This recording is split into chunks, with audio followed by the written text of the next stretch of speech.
প্রতি রাত গভীর রাতে উমর দৌড়ে যায় বিভিন্ন এলাকায় এলাকায় মরুভূমি দিয়া দিয়া দিয়া দিয়া ঘুরে। আমার সমাজের লোকেরা, আমার এলাকার লোকেরা, আমার অধীনস্থরা কি হালাতে আছে হালত জানার জন্য ওমরে ফারুক দৌড়ে যায়। সাথে তার সফর সঙ্গীও আছে। দুইজনে একদিন গভীর রাতে যায় আর তাকাইয়া দেখে অনেক দূরে একটা বসতির মধ্যে মিট মিট মিট মিট করে বাতি জ্বলে। ওমরে ফারুকে আজম তাকায়া দেখে এক আল্লাহর বান্দি মহিলা ওই ঘরের মধ্যে একবার ঢুকে আবার বসতি থেকে বের হয়ে যায়, একবার প্রবেশ করে আবার ঘরটা থেকে বের হয়ে যায়। আবার তাকায়া দেখে ওই মহিলাটা এক জায়গায় চুলার মধ্যে পাতিল বসায় রেখেছে, কোনো খাবার গরম করে না, পানিগুলো ওই পাতিলের মধ্যে ঢালিয়া পানি গরম করে। ওমরে ফারুক যায় বলে, হে আমার বোন, তোমার এই কার্যকলাপ কতক্ষণ পর্যন্ত আমি তাকাইয়া তাকাইয়া দেখলাম। একবার তুমি ঘরের মধ্যে যাও, আবার তুমি ঘর থেকে বের হয়ে যাও, বুঝলাম না। ওই মহিলাটা চোখের পানি ফালায়া উমরে ফারুককে জানায়া দেয়, এ উমর, তুমি তো জানো না আমরা গরিব, আমরা বড় অসহায়। এই ঘরের মধ্যেই আমার বাচ্চারা খানার অভাবে পেটের ক্ষুধা যন্ত্রণা সহ্য করতে পারে না। এই ছোট্ট বাচ্চাদের পেটে খানা নাই, এই ছোট ছোট বাচ্চাদের পেটের মধ্যে আমি খাবার দিতে পারি না। এজন্য এই জায়গার মধ্যে আমি পাতিল বসাইয়া পানি গরম করি, যাতে করে আমার এই সন্তানগুলো এই পাতিলটা দেখিয়া বুঝতে পারে আমার মা আমার জন্য খানা বসাইছে, একটু পরে খানা পেয়ে যাব। তারা আর কান্না করবে না, কান্না করিয়া করিয়া ঘুমে বিভোর হয়ে যাবে। ওমরে ফারুককে এই কথা বলার পর ওমরে ফারুকে চোখ দিয়া বেয়ে বেয়ে টপ টপ করে পানি পড়ে। খাদেমের ডাক দেয়, খাদেম, আমার জামানার মধ্যে এত গরিব এই মহিলার জন্য কাল কিয়ামতের ময়দানে আমি কি জবাব দিব? আয় আয়। খাদেমটারে নিয়া নিয়া নিয়া নিয়া রওনা হয়ে যায় বাইতুল মালে যাইয়া, কোষাগারে যাইয়া ওমরে ফারুক ওই মহিলার জন্য জীবন চলার জন্য সব খানাগুলো নিয়ে নিলেন। বস্তার মধ্যে ভরিয়া বস্তাটা বাঁধিয়া এবার খাদেমের জানায়া দেয়, এ খাদেম, দাও দাও এই বস্তাটা আমার কাঁধের মধ্যে তুলিয়া দাও। খাদেম ডেকে বলে, এ মনিব, হে আল্লাহর নবীর সাহাবী, আপনি বড় দামি, দুনিয়াতেই জান্নাতের সার্টিফিকেট পেয়ে গেলেন, আপনি বস্তা কাঁধে নিয়ে নিয়ে যাবেন, আমি আপনার সামনে যাব, আর আপনার পাশে আমি কাঁধে কিছু নিব না, এটা হবে না, হবে না, হবে না। এই বস্তাটা আপনি আমার কাঁধের মধ্যে উঠায় দেন, আমি নিয়ে যাব। ওমরে ফারুক ডেকে বলে, না না হে খাদেম,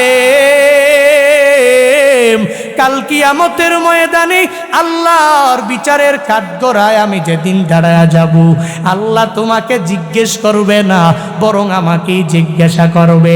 আল্লাহ যদি বলে, হে উমর, তোকে আমি আল্লাহ মায়া করে করে করে কত বড় লিডার তোরে আমি আল্লাহ বানাইলাম, এত বড় নেতা হইয়া তুই এলাকার খবর নিতে পারলি না, এত বড় নেতা হইয়া তোর অধীনস্থদের খবর তুই নিতে পারলি না, ওই দিন আমার মাওলার দরবারে কোনো হিসাব আমি দিতে পারবো না।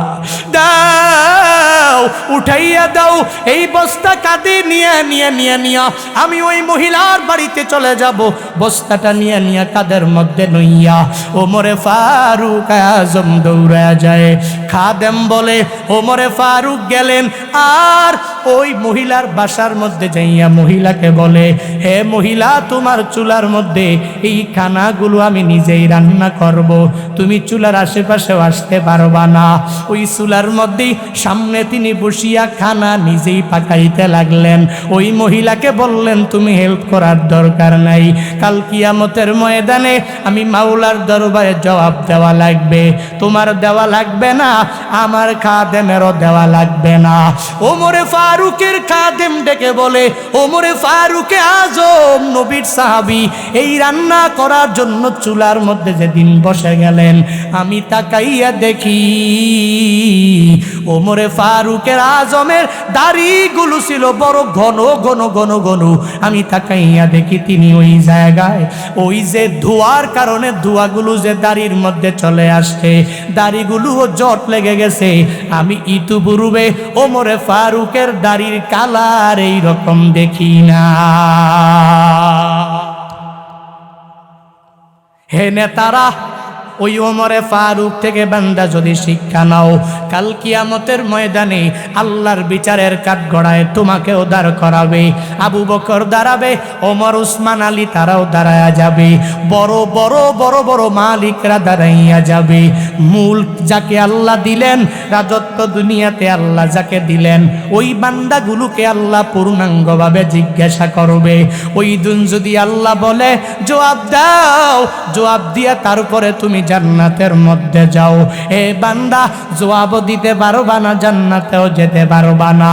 এজন্য তো মদিনাওয়ালা নবীও শিক্ষা দিয়া দিলেন, হে আমার উম্মতেরা, ওই কিয়ামতের ময়দানে, হাসরের ময়দানে আল্লাহর আরশে মুআল্লা সারা কোনো ছায়া থাকবে না। 7 গুণে গুণান্বিত বান্দারা ওই দিনেই ছায়া পেয়ে যাবে। 1 নাম্বার, দুনিয়াতে যেই বান্দা ইমামে আদেল হয়ে যাবে, আল্লাহ তাকে মায়া করে আরশে মুআল্লার নিচে জায়গা করে দিবে। ইয়া এলাহি মি কোনাত শামসু কমার, ইয়া এলাহি মি কোনাত শাজরু হাজার, ইয়া এলাহি মি কোনাত আরদো সামা, ইয়া এলাহি মি কোনাত জাও হাওয়া। আরশে মুআল্লার ছায়ার নিচে এমন কোন বান্দা নাই ছায়া পেতে চায় না। হে বান্দারা, এখন থেকেই মাহফিল থেকে শিক্ষা নিয়ে বাড়িতে যাইবা। যতদিন দুনিয়ায় বাঁচবেন ইমামে আদেল হয়ে যাবেন। আল্লাহ নেতা বানাইলেন, অধীনস্থ যারা এদের বেলা ইনসাফ করবেন, ইনসাফের বাহিরে যাবেন না। আদালতের লাইনেই থাকবেন। আদালতের এক পরিমাণও পিছাইয়া যাওয়া যাবে না। আদালতের 1 সুতু পরিমাণ বাহিরেও যাওয়া যাবে না। মদিনাওয়ালা নবীর আদর্শ অনুযায়ী আদর্শবান কেমনে হবেন? ওই নবী কি পরিমাণ ইমামে আদেল জানেননি? ওই নবী কেমন ইমামে আদেল? এক আল্লাহর বান্দি চুরি করে ফেললো, চুরি করার পরে এই মহিলার বিচার মদিনাওয়ালা নবীর দরবারে হয়ে যাবে। এবার ওই চুরি করনে বলি মহিলা বংশধরের লোকেরা দৌড়াইয়া নবীর কাছে সুপারিশ করতে যায় নাই। নবীর নাতি ওসামা বিন জায়েদের কাছে দৌড়া যায়। নবীর পালক পুত্র জায়েদ বিন হারেসা, তার ছেলে নবীর নাতি ওসামা বিন জায়েদের কাছে যায়। আর যায় বলে, হে ওসামা, নবীর কাছে তুমি দৌড়া যাও, আর নবীর কাছে গিয়া জানাইয়া দাও একটু পরে এক আল্লাহর বান্দির বিচার নবী করবে। নবী যদি চায় তাহলে ওই মহিলার ব্যাপারে বিচারটাকে একটু হালকা করে দিতে পারবে। ওই মহিলার ব্যাপারে তুমি সুপারিশ করলেই নবী বিচার হালকা করবে। ওসামা বুঝতে পারে নাই, নাতি হইয়া দাদার কাছে গেলে দাদার আবদারটা মানে কি মানে না? বলেন বলেন, মানে কি মানে না? নাতি যদি বলে, হে দাদা আমাকে এটা এনেই দেওয়া লাগবে, রাত গভীর বুঝে না, দাদা নানারা দৌড়াইয়া চলে যায় নাতির জন্য আনার জন্য। নিজের ছেলেটা বলল আনে না, ওই নাতি যখনই বলল দৌড়াইয়া চলে আসলো। নাতির প্রতি দাদা নানাদের যেই পরিমাণ টান, ওই লোকেরাও বুঝতে পারলো ওসামার মাধ্যমে যদি নবীর দরবারে খবর পৌঁছায়া দেই তাহলে নবী তার নাতিকে ফিরাইয়া দিবে না। ওসামাকে যাইয়া বলে, ওসামা তুমি নবীর দরবারে যায় সুপারিশ করো। কোনো দিকেই উসামা যখন তাকায় নাই, মদিনাওয়ালা নবীর দরবারে হাজির হয়ে যায়। যাইয়া বলে, দাদা একটু পর এক আল্লাহর বান্দি চুরি করনেওয়ালি মহিলার বিচার আপনার করা লাগবে। হে দাদা, ওই মহিলার বিচার যখন আপনি করবেন একটু হালকা করে দিবেন, বিচারটাকে একটু হালকা করে দিলে ভালো হবে। মদিনাওয়ালা নবীর সামনে চুরি করনেওয়ালি মহিলার ব্যাপারে যখন নাতি জানা দেয়, নবী তো তখন খুশি না, নবী অনেক বড় রাগান্বিত হয়ে গেলেন। রহমাতুল লিল আলামিন বলেন, হে উসামা, তুমি কি জানো না আল্লাহ দুনিয়াতে আমারে কেন পাঠাইলেন? তোমার কি জানা নাই? এই দুনিয়াতে মানুষের মধ্যে আদালত নাই, আমি নবী দুনিয়াতে আদালত কায়েম করব। এই দুনিয়াতে ইনসাফ নাই, আমি নবী দুনিয়াতে ইনসাফ কায়েম করব। হে উসামা, আইয়ামুল জাহিলিয়ার মধ্যে আল্লাহ আমারে পাঠাইলেন। এই মানুষগুলো বড় বর্বর, এই মানুষগুলো বড় অজ্ঞ, এই মানুষগুলো কিছু বুঝে না। ছেলে হইলে এরা মনে করে এই ছেলেটা আমার ভাগ্যটাকে আগাইয়া নিয়ে যাবে, তখন ছেলেটারে মা কইরা কইরা বড় কইরা দেয়। আর মেয়ের বেলায় এরা মেয়ে হইতে দেরি মেয়েটারে নিয়ে কবরস্থ করিয়া দেয়, ওই মেয়েটারে জীবন্ত মাটির মধ্যে পুঁতে ফেলে দেয়। হে উসামা, এই বর্বরতার যুগ, এই যুগের মধ্যে ইনসাফ কায়েম করার জন্য আল্লাহ আমাকে পাঠালেন। আমি চুরি করনে ওলি মহিলার ব্যাপারে এক সেকেন্ড এক বিন্দু মাত্র পরিমাণে দিক সেদিক করতে পারবো না। মদিনাওয়ালা নবী একথা বলে, নবীর চেহারা মুবারক তো বান্দা বড়ই সুন্দর। ওই সুন্দর চেহারা মুবারক নবী যখন ক্রোধান্বিত রাগান্বিত হয়ে যেতেন, নবীর চেহারা মুবারক অগ্নিশর্মায় লাল হয়ে যেত। মদিনাওয়ালা নবীর চেহারা মুবারক যখন অগ্নিশর্মার কারণে রাগের কারণে লাল হয়ে গেল, তখনই ওই উসামাও বুঝতে পারে মদিনাওয়ালা নবী আমার উপরে রাগ করে ফেললেন, আমার দাদা আমার উপরে রাগান্বিত হয়ে গেলেন। দাদার কাছে বলেন, ও দাদা, আমি বুঝতে পারি না, এজন্য সুপারিশ করতে আসলাম। ওই রবের কাছে দোয়া কইরা দেন আমি জীবনেও কোন অন্যায় কাজ করনেওয়ালা পুরুষ অথবা অন্যায় কাজ করনেওয়ালি মহিলা কারো ব্যাপারেই সুপারিশ করার জন্য আমি আসব না। ও দাদা, আল্লাহর কাছেও আমার ব্যাপারে একটু ক্ষমা প্রার্থনা করেন। মদিনাওয়ালা নবী বলে, হে উসামা, যাও যাও, আমি নবীর কাছে আর বলা লাগবে না। মদিনাওয়ালা নবী রাতের বেলা সাহাবায়ে কেরাম নিয়ে সামনে বসে গেলেন। নবী এদেরকে নিয়ে বয়ান করে, হে সাহাবায়ে কেরামরা, আল্লাহ তোমাদের এক একজনকে অনেক দামি বানায়া দিবে, বড় লিডার বানায়া দিবে, তোমাদেরকে অনেক বড় বড় নেতা বানায়া দিবে। হে আমার সাহাবায়ে কেরাম, দুনিয়াতে কত বড় বড় বড় বড় নেতা তোমরা হয়ে যাবা, তবে আমি নবী তোমাদেরকে নসিহত করে যাই, তোমরা যখনই বিচার করবা নিজেকে আদেল করে করে করে আদালত কায়েম করবা। দুনিয়াতে তোমরা ইনসাফ কায়েম করা লাগবে।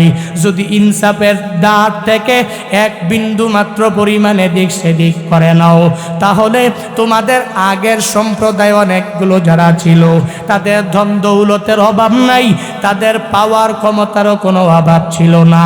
আল্লাহ ওই সম্প্রদায়কে পূর্ণাঙ্গভাবে ধ্বংস করে দিয়েছেন গো সাহাবায়ে কেরাম। তোমরাও যদি এমন করো, তোমাদের সম্প্রদায়টাকেও ধ্বংস করে দেওয়া হবে। আমি মদিনাওয়ালা নবীকে আদালতের লাইনে তোমরা কেমন পাবা জানো? আমার কন্যা ফাতিমা আমার কাছে কি পরিমাণ স্নেহের তোমরা জানোনি? ওই নবী ফাতিমার ব্যাপারে জানায়া দিলেন এক হাদিসে, ফাতিমা তো বিজআতুম মিন্নি, ফাতিমা আমার দেহের ওই একটা অংশ। এই ফাতিমাও যদি কোনো অন্যায় অপরাধে লিপ্ত হয়ে যায়, আমি ফাতিমাকে আমি আমার জীবন দিয়াও পূর্ণাঙ্গ ভালোবাসি। ওই ফাতিমাও যদি অন্যায় কাজের মধ্যে লিপ্ত হয়ে যায়, তোমরা তাকায়া দেখবা ওই ফাতিমার ব্যাপারেও আমি নবী একটু পরিমাণ বিচার হালকা করব না।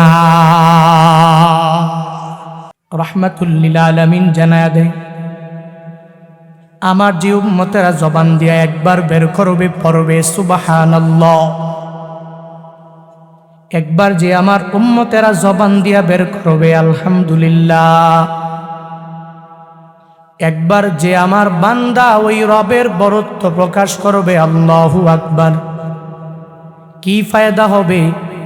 মদিনাওয়ালা নবী জানায়া দেন, আসমান থেকে জমিন পর্যন্ত খালি জায়গার বান্দা, কোনো অভাব নেই।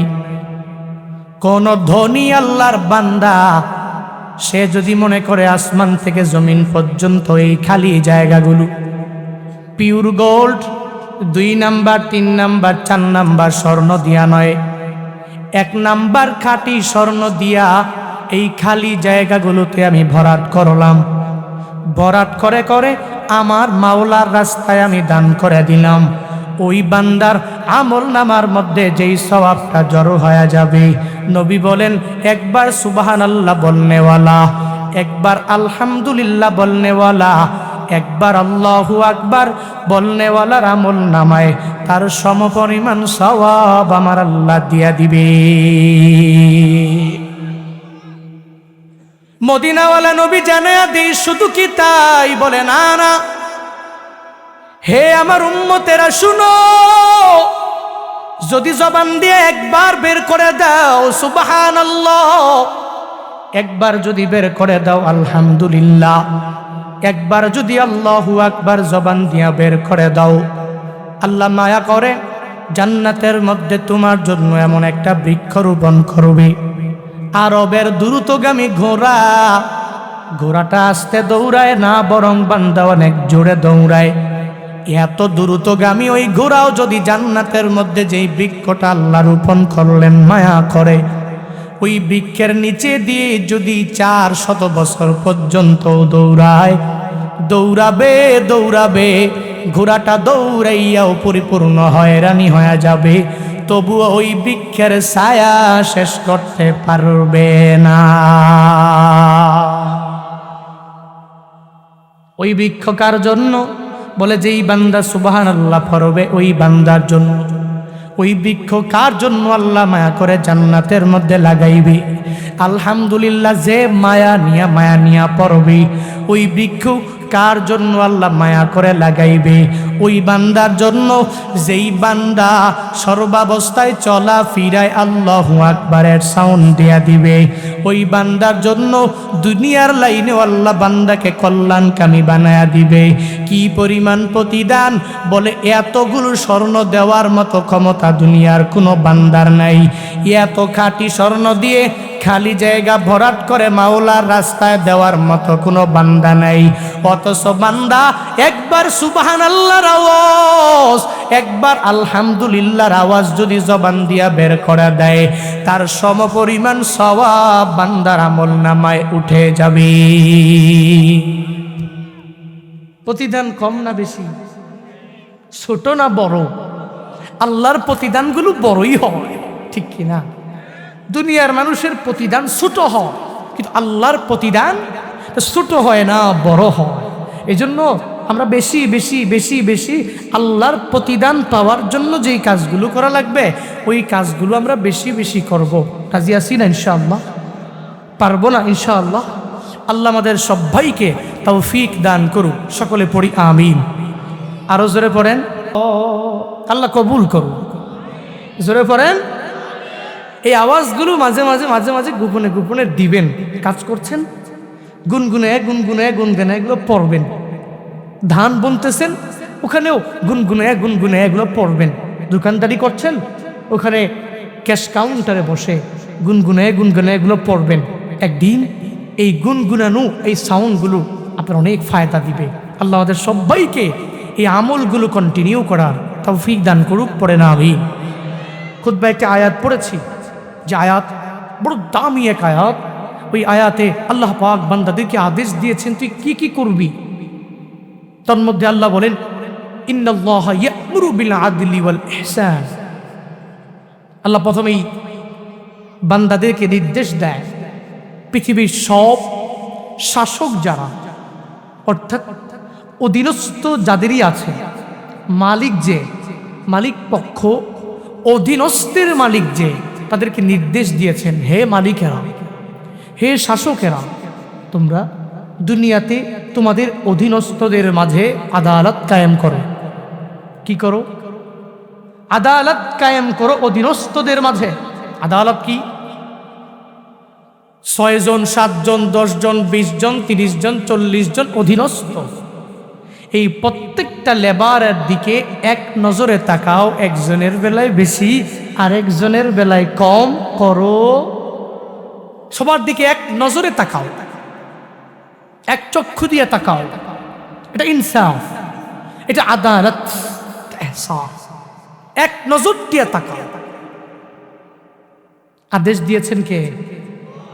বলেন বলেন কে? জুনায়েদ আল হাবিব দিয়েছে নাকি? তার বানানো আয়াত নাকি? না, আল্লাহ নিজেই আদেশ দিয়েছে। এখন হ্যাঁ হুজুর, আমি আদালত কায়েম করলাম, আদেল হলাম, ইনসাফ করলাম, ইহসান করলাম, আমার ফায়দাটা হবে কি হুজুর? বলে আল্লাহর আদেশটা মানবেন আর নিজে একজন ইমামে আদেল হয়ে যাবেন, ফায়দা হবে।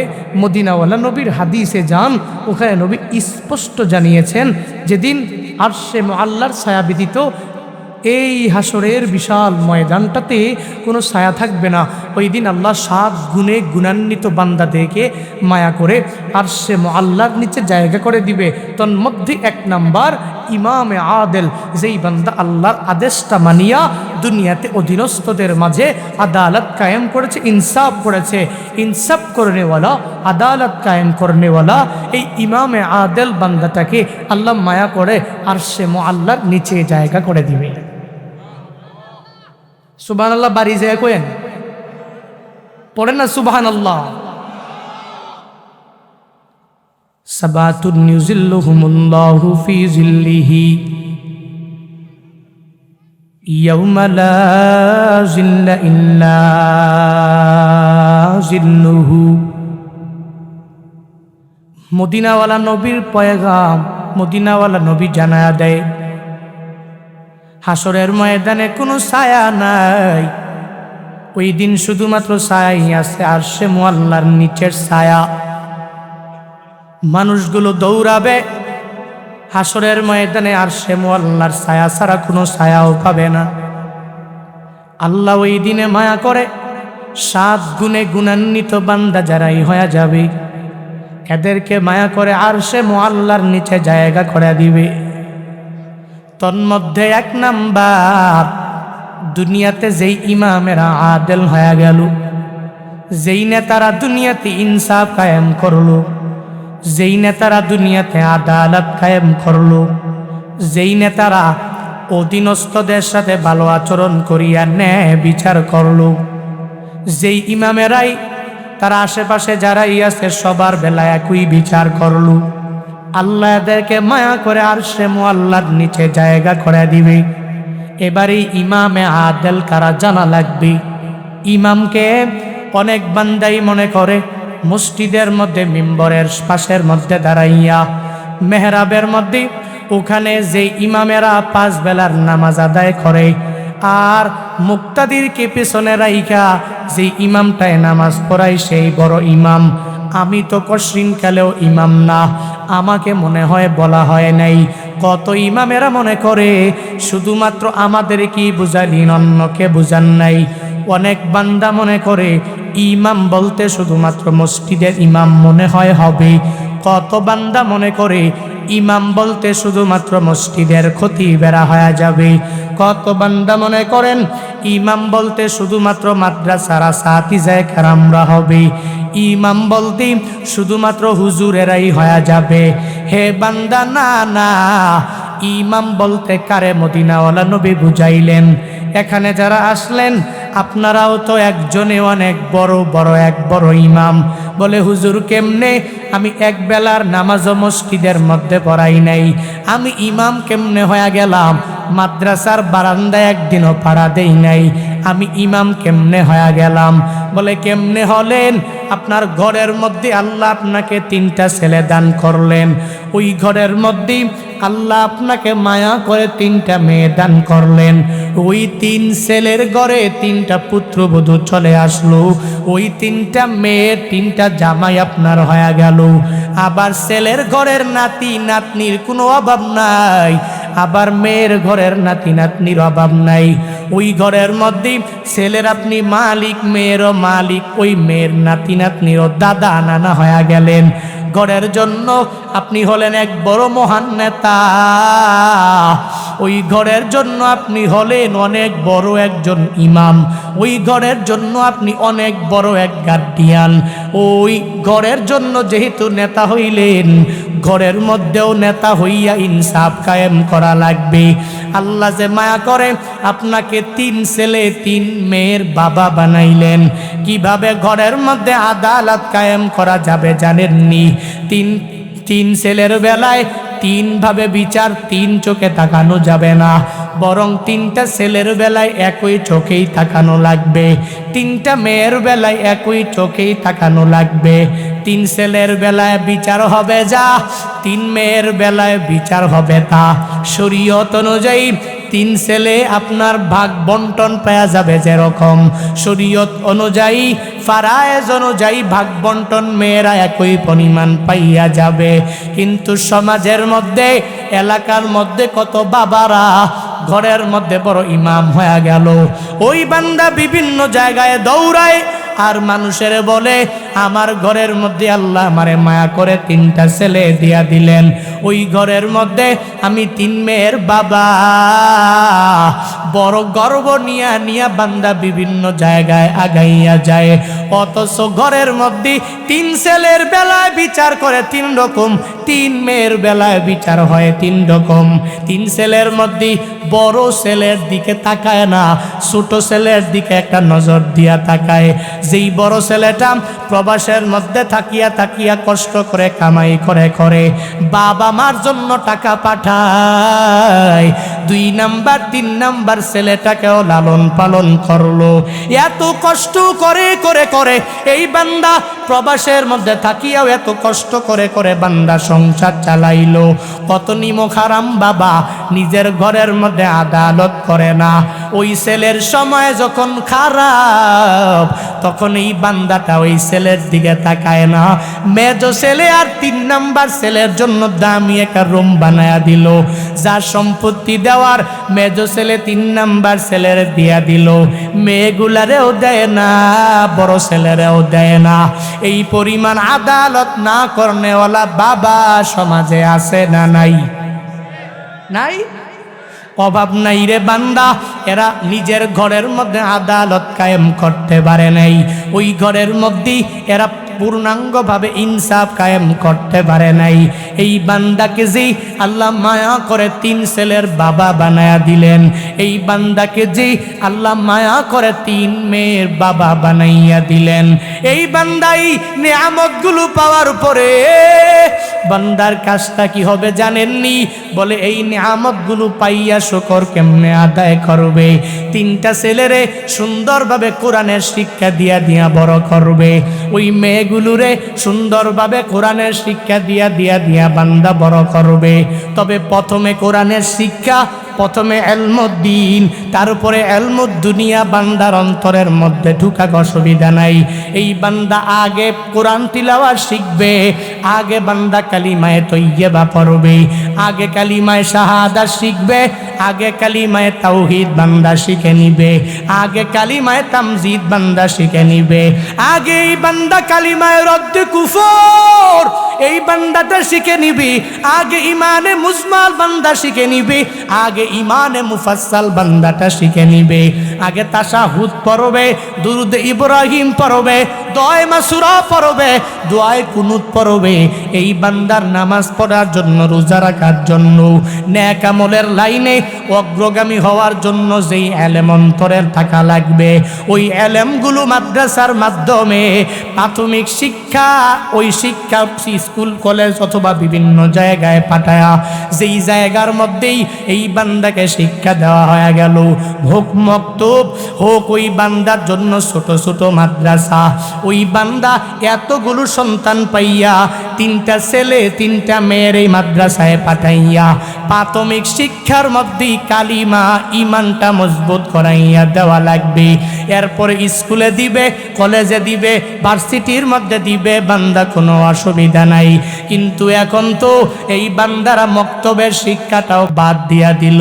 ছোটবেলায় আমরা দৌড়াইয়া বাবা মা পিটাইয়া মক্তবের মধ্যে পাঠাইলো, আর বলল যাও যাও কালিমায় তৈয়বা পড়ে নাও। ওই মক্তবে যাইয়া কালিমায় শাহাদাত নিজের অন্তরের মধ্যে তুমি গেঁথে নাও। ওই মক্তবের মধ্যে যাইয়া কালিমায় তাওহীদ তামজিদটা অন্তরে গেঁথে নাও। ওই মক্তবে যাইয়া ইমানে মুজমাল আর মুফাসসাল তুমি পড়ে নাও। তাহলে বড় হইলে আর বেঈমান হতে পারবা না। তাহলে বড় হয়ে গেলে নাস্তিকদের কথাগুলো বিশ্বাস করতে পারবা না।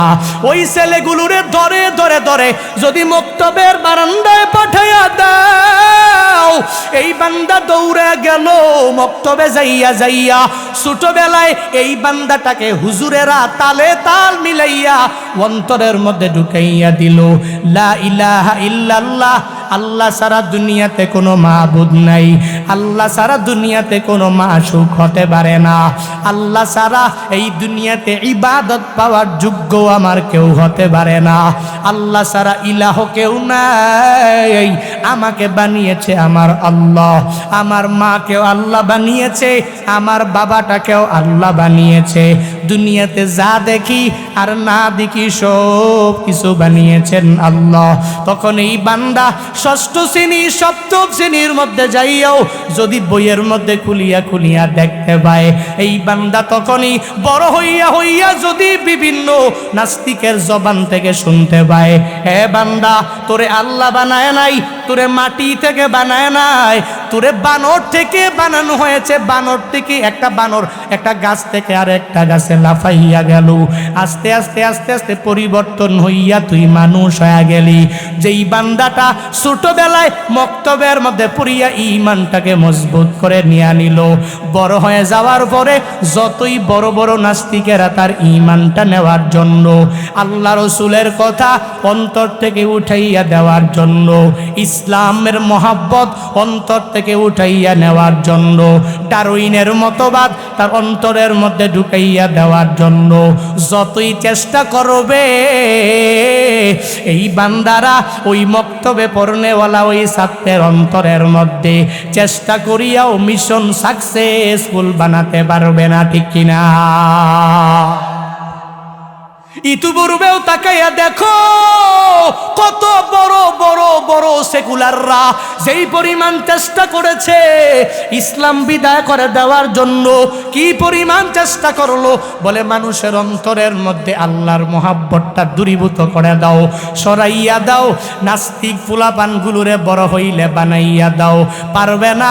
বাংলাদেশের গভর্নমেন্টের বড় বড় বড় বড় পর্যায়ের লোকেরা তারা মুসলমান, বাংলাদেশের প্রধানমন্ত্রীও মুসলমান, বড় বড় পর্যায়ে যারাই রয়েছে তারা সবাই বড় বড় মুসলমান। এই মুসলমানের দেশে নাস্তিকদের আইন বাস্তবায়ন করতে দেওয়া যাবে না, ঠিক কিনা বলো?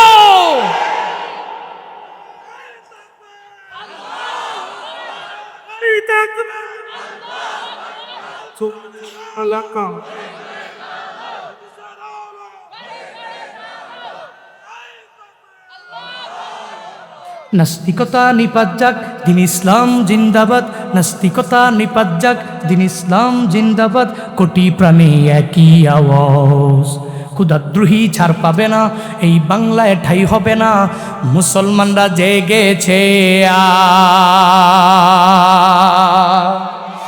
জোর কদমে সামনে চলো, বজ্রকণ্ঠে আওয়াজ তুলো, সবাই মিলে একই তালে দাও না স্লোগান, লিল্লাহে তাকবীর, নারায়ে তাকবীর, দিন ইসলাম জিন্দাবাদ জিন্দাবাদ, ইসলামেরই জন্য দেশের হয়েছে জন্ম, ইসলামের বিরুদ্ধে গেলে দেশ হবে ভিন্ন, ইসলামের এই জন্য দেশের হয়েছে জন্ম। ইসলামের বিরুদ্ধে গেলে দেশ হবে ভিন্ন। ইসলামের বিরুদ্ধে যারা নিয়েছে অবস্থান, এই বাংলায় ঠাই হবে না, যাও হিন্দুস্তান। জোর কদমে সামনে চলো, বজ্রকণ্ঠে আওয়াজ তুলো, সবাই মিলে একই তালে দাও না স্লোগান, লিল্লাহে তাকবীর, নারায়ে তাকবীর, দিন ইসলাম, দিন ইসলাম, জিন্দাবাদ, জিন্দাবাদ। মুসলমানের এই দেশেতে নাস্তিকদের ঠাঁই নাই, নাস্তিকদের পক্ষে যারা এদের কোনো রক্ষা নাই। মুসলমানের এই দেশেতে নাস্তিকদের ঠাঁই নাই, নাস্তিকদের পক্ষে যারা এদের কোনো রক্ষা নাই। এই দেশেতে থাকতে হলে কোরআন মানতে হবে, কোরআন না মানবে যারা বিতাড়িত হবে। জোর কদমে সামনে চলো, বজ্রকণ্ঠে আওয়াজ তুলো, সবাই মিলে একই তালে দাও না স্লোগান, লিল্লাহে তাকবীর, নারায়ে তাকবীর, দিন ইসলাম, দিন ইসলাম, জিন্দাবাদ, জিন্দাবাদ। আল কোরআনের আলো, আল হাদিসের আলো। বড়কে খাদের মালিক কয়জন? জোরে কন, আর জোরে, মধুর সুরে। এগুলো বললে একটু জমে ভালো নাকি? নাকি আল্লাহ কয়জন? আপনি দেখবেন একজন লোক অনেক লোককে নিয়ে যখন একটা কথা তিনবার বলে, তখন এটা একটু আওয়াজ বেশি হয়। নেতা আছে নিরে আছে, কোন সে নেতা? এরপরে একবার, দুইবার, তিনবার বকুল ভাই, বকুল ভাই নাকি জমা যায় মোটামুটি। এজন্য আল্লাহ কয়জন? জোরে কন, আরো জোরে, মধুর সুরে। কুল হুয়াল্লাহু আহাদ। কে বানিয়েছে? আদম থেকে আমরা। কি থেকে আমরা? বলে না, কি থেকে আমরা? পৃথিবীর সর্বপ্রথম মানব কে? আল্লাহ বলে আদম মানব, মানব। পৃথিবীর সর্বপ্রথম আমাদের আদি পিতা কে? আদম। আদি মাতা হাওয়া। এই দুইজন থেকেই সব আমরা, ঠিক কিনা? এই জন্য আল্লাহ প্রথম আদম বানিয়েছেন, হাওয়া বানিয়েছেন, তারপরে পৃথিবীতে এ মানুষগুলোকে ইন্তেশার করেছেন, ছড়িয়ে ছিটিয়ে সব মানুষগুলো আদিপিতা আদম, আদিপিতা হাওয়া। আমরা এই চিন্তা নিয়ে চলবো, তাহলেই রবের কাছে বলতে পারবো, আল্লাহ দুনিয়ার সব মানুষ সব কিছু বললেই আমি আমার ইমানের উপরে অধিষ্ঠিত ছিলাম, তুমি আমাকে এই উসিলায় জান্নাত দাও। আল্লাহ এই উসিলায়ও জান্নাত দিতে পারে। এজন্য আল্লাহ বড়, আল্লাহ মালিক। মৃত্যু পর্যন্ত অন্তরের মধ্যে গাঁথিয়ে রাখবো তো ইনশাআল্লাহ। আল্লাহ প্রত্যেকের অন্তরে রবের মহাব্বত ঢুকায়া দেন, সকলে পড়ি আমিন। আরো জোরে পড়েন। বাবার আর কাজ কি? 3টা ছেলে 3টা মেয়ে ঘরের মধ্যে, এগুলোর মাদ্রাসায় দিবেন, পড়াইবেন। ছোটকাল থেকেই এদের অন্তরে আল্লাহর মহাব্বত ঢুকায়া দিবেন। তারপরে 3 ছেলের বেলায় 3 বিচার করবেন না, 3 মেয়ের বেলায় 3 বিচার হবে না, তাদের দিকে এক নজরে তাকাবেন। এই এক নজরে তাকানোর জন্য নির্দেশ দিয়েছেন কে? আরো জোরে বলেন। সাবাতুন ইউজিল্লুহুমুল্লাহু ফি জিল্লিহি ইয়াউমা লা জিল্লা ইল্লা জিল্লুহু। আল ইমামুল আদিল। মদিনাওয়ালা নবী 1 নম্বরে জানায়া দিলেন, দুনিয়াতে যেই ইমামেরা আদেল হয়ে যাবে, যেই নেতারা দুনিয়াতে আদালত ইনসাফ কায়েম করতে পারবে, আল্লাহ মায়া করে এদেরকে আরশে মুআল্লার নিচে জায়গা করে দিবে। এই ইমামে আদেল কারা? বুঝে গেলাম আমিও তো একজন বড় ইমাম, সো আমারও ইমামে আদেল হওয়া লাগবে।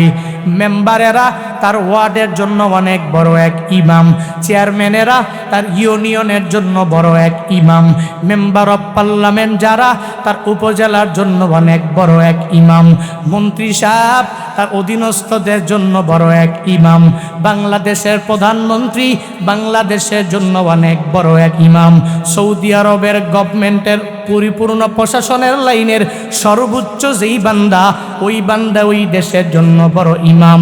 আল্লাহ মায়া করে কত বান্দাকে ইমাম বানায়, কিন্তু ইমাম হওয়ার পরে বান্দার কাজটা কি জানো? মেম্বার হতে পারলেই এটা মনে করে লাভ নাই, দুনিয়াতে আমি অনেক বড় মেম্বার হয়ে গেলাম, বরং বান্দা দায়িত্বটা আরো অনেক বেড়ে গেল। চেয়ারম্যান হতে পারিয়া নিজে গর্ব করিয়া করিয়া সমাজে ঘুরে, অথচ জানে না চেয়ারম্যান যেই বান্দা না, তার বিচারটা সহজে সে হয়ে যাবে। যেই বান্দা চেয়ারম্যান, অধীনস্থদের সব ব্যাপারে থেকে জিজ্ঞাসা করা হবে। যেই বান্দা মেম্বার অফ পার্লামেন্ট, কাল কিয়ামতের ময়দানে অধীনস্থদের ব্যাপারে জিজ্ঞাসা করবে। বান্দা যাই করুক আর না করুক, আল্লাহর দরবারে হিসাব দেওয়া লাগবে। কুল্লুকুম রাঈন ওয়া কুল্লুকুম মাসউলুন আন রাইয়াতিহি। মদিনাওয়ালা নবী জানিয়েছে, তোমরা সবাই হলা, সবাই একজনে একজনের রক্ষক।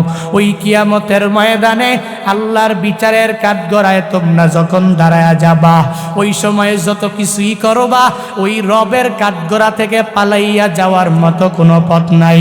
আল্লাহ ওই দিন মেম্বারের বলবে, মেম্বার তুই তোর ওয়ার্ড কিভাবে পরিচালনা করেছো, আমি মাওলারে তুই জানাইয়া দাও। চেয়ারম্যানের বলবে, হে চেয়ারম্যান, ইউনিয়নের প্রত্যেকটা মানুষকে কিভাবে পরিচালনা করলা, আমি মাওলারে জানাইয়া দাও। হে ইমাম, তোরে আমি আল্লাহ মায়া করে নেতা বানাইলাম, তুই নেতা হওয়ার পরে কিভাবে মানুষগুলোর মধ্যে বিচারালয়ের মধ্যে পইরা গেলি, আমি মাওলার দরবারে জবাব দেও। জবাব দেওয়া ছাড়া জান্নাতে যাওয়া যাবে না। হে বান্দা, শুধুমাত্র নিজে নেতা হইলে এটা মনে করো না আমি অনেক বড় কিছু হয়ে গেলাম, অনেক বড় একটা কিছু পাইয়া গেলাম। দুনিয়াতেও যেরকম সম্মান, আখিরাতের লাইনেও বিচারের কাঠগড়ায় বিচারটা হয়ে যাবে বান্দা বড়। এজন্য তো বারংবার বারংবার সবাইকে বলে যাই, আল্লাহ আদেশ দিলেন ইমামেরা, ইমাম হওয়ার পরে তোমরা সর্বাবস্থায় ইমামে আদেল হয়ে যাও। ইমাম হয়ে যাওয়ার পরে ন্যায়পরায়ণ নেতা তোমরা হয়ে যাও।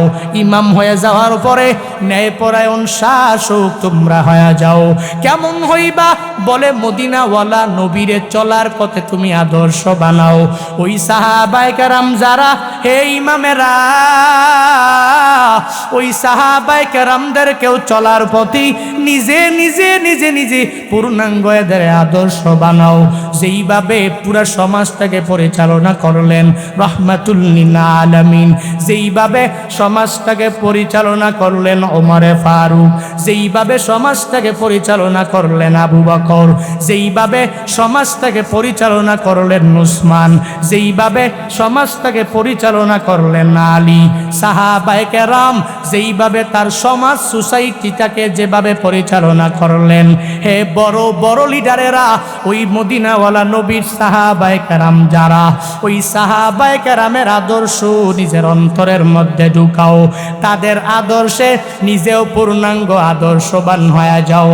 ওমরে ফারুকে আজম দ্বিতীয় জান্নাতের সার্টিফিকেট পেনেওয়ালা দুনিয়াতে জান্নাতের সার্টিফিকেট পাইলেন। মদিনাওয়ালা নবী দিয়েন আল্লাহর পক্ষ থেকে বিশাল গিফট পায়া গেলেন। দুনিয়াতেই জানতেন আমি দুনিয়াতেই পায়া গেলাম জান্নাতের পূর্ণাঙ্গ অধিপতি আমি হয়ে যাব। ওই ওমরে ফারুক অর্ধজাহানের বাদশা হওয়ার পরে ওই চিন্তা ঢুকায় নাই আমার এদিকে দুর্নীতি করা লাগবে, আমার ওই দিকে যাওয়া লাগবে। একজনের বেলায় বিচার একরকম করা লাগবে, আরেকজনের বেলায় বিচার একরকম করা লাগবে। বরং ওমরে ফারুকের জীবনীটা বান্দা তুমি গাইটা গাইটা দেখো। ওমরে ফারুকে আজম কিভাবে তার সমাজটাকে পরিচালনা করলেন। আদনা থেকে আদনা তার এলাকার একটা মানুষের জন্য কি পরিমাণ কষ্ট উমর করলেন।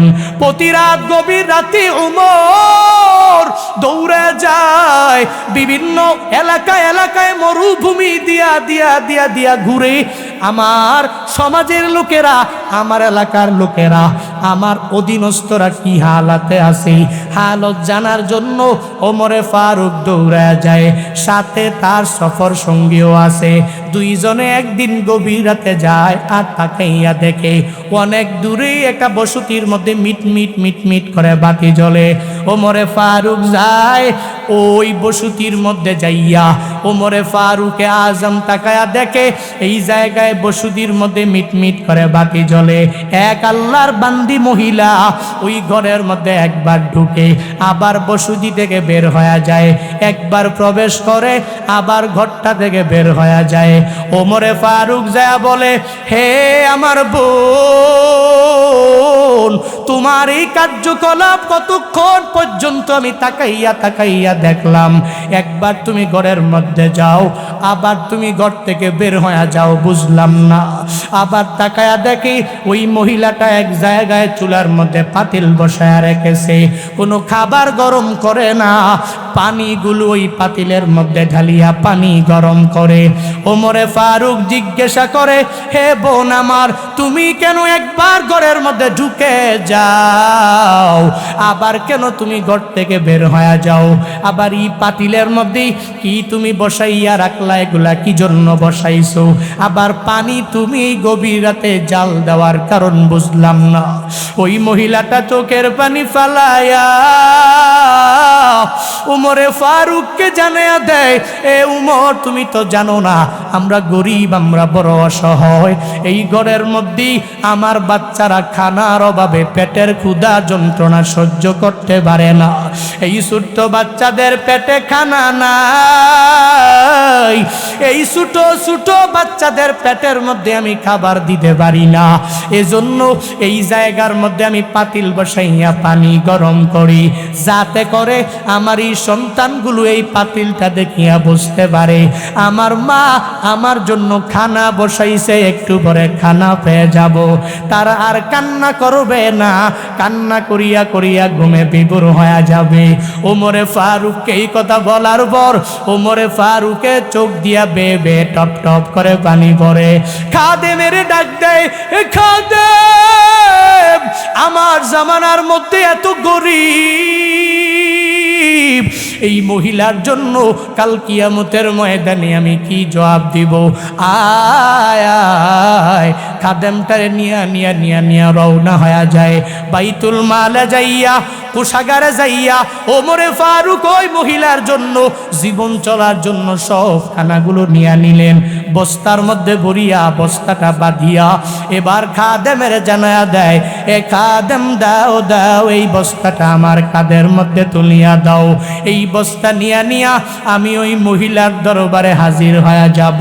খাদেম ডেকে বলে, এ মনিব, হে আল্লাহর নবীর সাহাবী, আপনি বড় দামি, দুনিয়াতেই জান্নাতের সার্টিফিকেট পেয়ে গেলেন, আপনি বস্তা কাঁধে নিয়ে নিয়ে যাবেন, আমি আপনার সামনে যাব, আর আপনার পাশে আমি কাঁধে কিছু নিব না, এটা হবে না, হবে না, হবে না। এই বস্তাটা আপনি আমার কাঁধের মধ্যে উঠায় দেন, আমি নিয়ে যাব। ওমরে ফারুক ডেকে বলে, না না হে খাদেম, কাল কিয়ামতের ময়দানে আল্লাহর বিচারের কাঠগড়ায় আমি যেদিন দাঁড়ায়া যাব, আল্লাহ তোমাকে জিজ্ঞেস করবে না, বরং আমাকেই জিজ্ঞাসা করবে। আল্লাহ যদি বলে, হে উমর, তোকে আমি আল্লাহ মায়া করে করে করে কত বড় লিডার তোরে আমি আল্লাহ বানাইলাম, এত বড় নেতা হইয়া তুই এলাকার খবর নিতে পারলি না, এত বড় নেতা হইয়া তোর অধীনস্থদের খবর তুই নিতে পারলি না, ওই দিন আমার মাওলার দরবারে কোনো হিসাব আমি দিতে পারবো না। দাও, উঠাইয়া দাও এই বস্তা কাঁধে নিয়ে নিয়ে নিয়ে নিয়ে আমি ওই মহিলার বাড়িতে চলে যাব। বস্তাটা নিয়ে নিয়ে কাঁধের মধ্যে নইয়া ওমরে ফারুক আজম দৌড়া যায়। খাদেম বলে, ওমরে ফারুক গেলেন আর ওই মহিলার বাসার মধ্যে যাইয়া মহিলাকে বলে, হে মহিলা, তোমার চুলার মধ্যে এই খানাগুলো আমি নিজেই রান্না করব, তুমি চুলার আশেপাশেও আসতে পারবা না। ওই চুলার মধ্যেই সামনে তিনি তিনি বসিয়া খানা নিজেই পাকাইতে লাগলেন। ওই মহিলাকে বললেন তুমি হেল্প করার দরকার নাই, কাল কিয়ামতের ময়দানে আমি মাওলার দরবারে জবাব দেওয়া লাগবে, তোমার দেওয়া লাগবে না, আমার খাদেমেরও দেওয়া লাগবে না। ওমরে ফারুকের খাদেম ডেকে বলে, ওমরে ফারুকে আজম নবীর সাহাবী এই রান্না করার জন্য চুলার মধ্যে যেদিন বসে গেলেন, আমি তাকাইয়া দেখি ওমরে ফারুকের আজমের দাড়িগুলো ছিল বড় ঘন ঘন ঘন ঘন।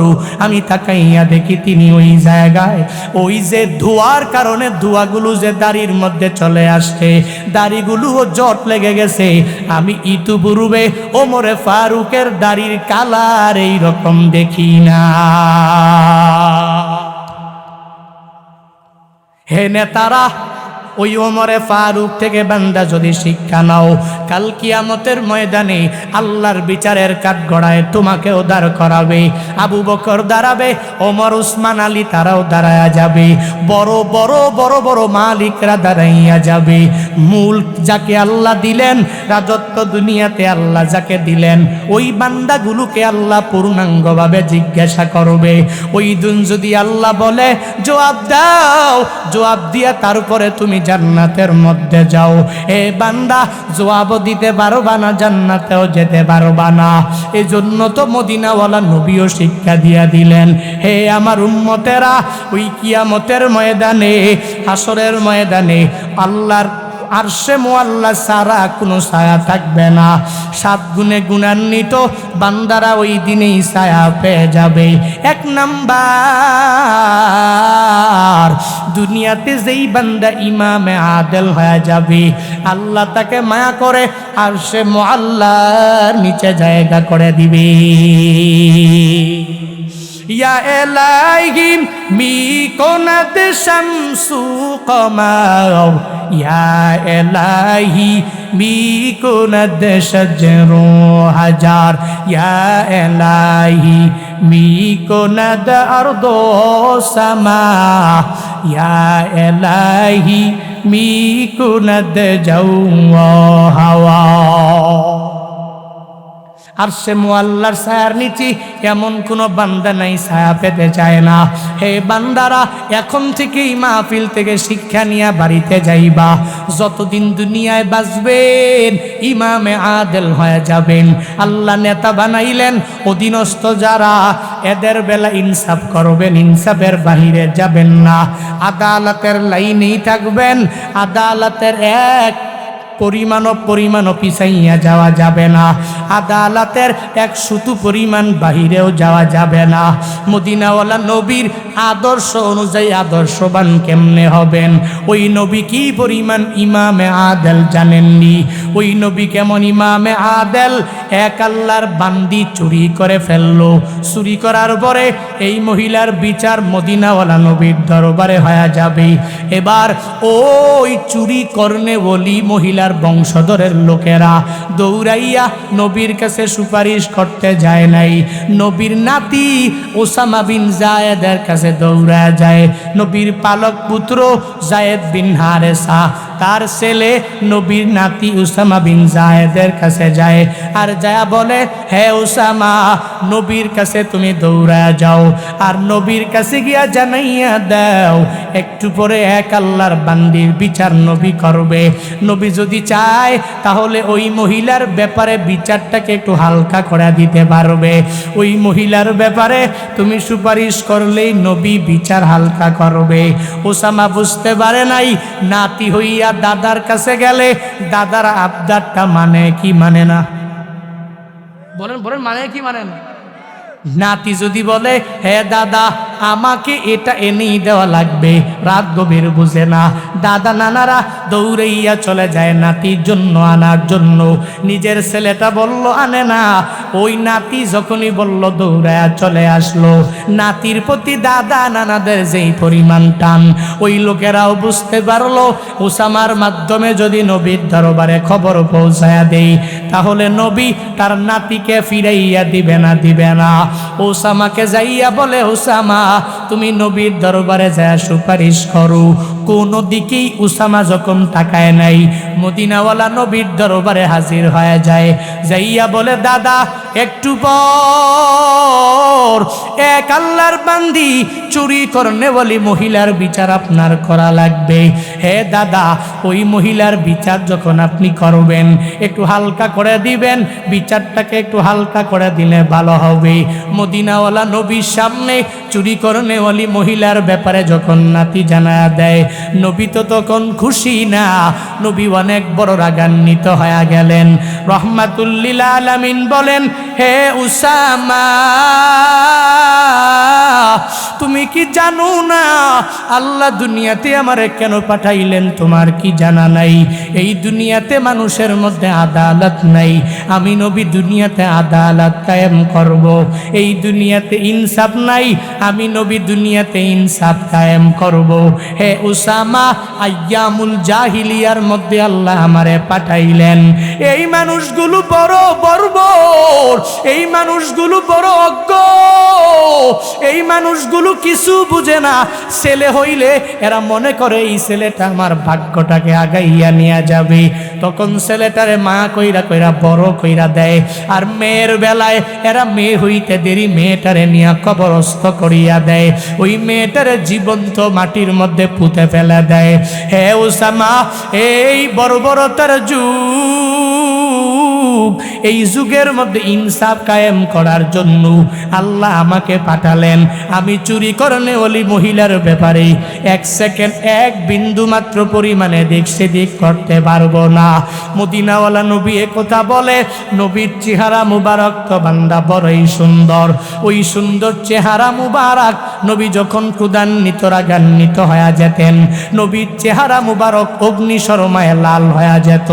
মদিনাওয়ালা নবীর চেহারা মুবারক যখন অগ্নিশর্মার কারণে রাগের কারণে লাল হয়ে গেল, তখনই ওই উসামাও বুঝতে পারে মদিনাওয়ালা নবী আমার উপরে রাগ করে ফেললেন, আমার দাদা আমার উপরে রাগান্বিত হয়ে গেলেন। দাদার কাছে বলেন, ও দাদা, আমি বুঝতে পারি না, এজন্য সুপারিশ করতে আসলাম। ওই রবের কাছে দোয়া কইরা দেন আমি জীবনেও কোন অন্যায় কাজ করনেওয়ালা পুরুষ অথবা অন্যায় কাজ করনেওয়ালি মহিলা কারো ব্যাপারেই সুপারিশ করার জন্য আমি আসব না। ও দাদা, আল্লাহর কাছেও আমার ব্যাপারে একটু ক্ষমা প্রার্থনা করেন। মদিনাওয়ালা নবী বলে, হে উসামা, যাও যাও, আমি নবীর কাছে আর বলা লাগবে না। মদিনাওয়ালা নবী রাতের বেলা সাহাবায়ে কেরাম নিয়ে সামনে বসে গেলেন। নবী এদেরকে নিয়ে বয়ান করে, হে সাহাবায়ে কেরামরা, আল্লাহ তোমাদের এক একজনকে অনেক দামি বানায়া দিবে, বড় লিডার বানায়া দিবে, তোমাদেরকে অনেক বড় বড় নেতা বানায়া দিবে। হে আমার সাহাবায়ে কেরাম, দুনিয়াতে কত বড় বড় বড় বড় নেতা তোমরা হয়ে যাবা, তবে আমি নবী তোমাদেরকে নসিহত করে যাই, তোমরা যখনই বিচার করবা নিজেকে আদেল করে করে করে আদালত কায়েম করবা। দুনিয়াতে তোমরা ইনসাফ কায়েম করা লাগবে। যদি ইনসাফের দাঁত থেকে এক বিন্দু মাত্র পরিমাণে দিক সেদিক করে নাও, তাহলে তোমাদের আগের সম্প্রদায় অনেকগুলো যারা ছিল তাদের ধন দৌলতের অভাব নাই, তাদের পাওয়ার ক্ষমতারও কোনো অভাব ছিল না। আল্লাহ ওই সম্প্রদায়কে পূর্ণাঙ্গভাবে ধ্বংস করে দিয়েছেন গো সাহাবায়ে কেরাম। তোমরাও যদি এমন করো তোমাদের সম্প্রদায়টাকেও ধ্বংস করে দেওয়া হবে। আমি মদিনাওয়ালা নবীকে আদালতের লাইনে তোমরা কেমন পাবা জানো? আমার কন্যা ফাতিমা আমার কাছে কি পরিমাণ স্নেহের তোমরা জানোনি। ওই নবী ফাতিমার ব্যাপারে জানায়া দিলেন এক হাদিসে, ফাতিমা তো বিজআতুম মিন্নি, ফাতিমা আমার দেহের ওই একটা অংশ। এই ফাতিমাও যদি কোনো অন্যায় অপরাধে লিপ্ত হয়ে যায়, আমি ফাতিমাকে আমি আমার জীবন দিয়াও পূর্ণাঙ্গ ভালোবাসি। ওই ফাতিমাও যদি অন্যায় কাজের মধ্যে লিপ্ত হয়ে যায়, তোমরা তাকায়া দেখবা ওই ফাতিমার ব্যাপারেও আমি নবী একটু পরিমাণ বিচার হালকা করব না।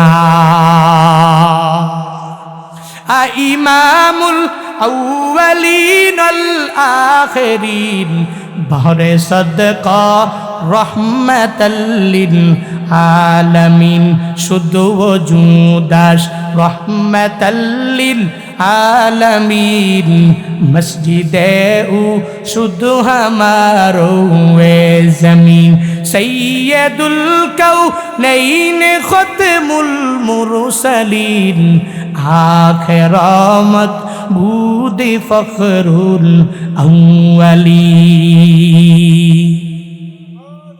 চলার পথে আদর্শ নবীরে বানাবো, সাহাবায়ে কেরাম বানাবো। এরা যেমনে নিজের আদর্শ নিয়ে দুনিয়াতে আদর্শবান হয়ে গেলেন, যেভাবে লিডার হওয়ার পরে অধীনস্থদের মাঝে ইনসাফ কায়েম করলেন, আদালত করলেন, এই চিন্তা নিয়ে আগায় যাওয়া লাগবে।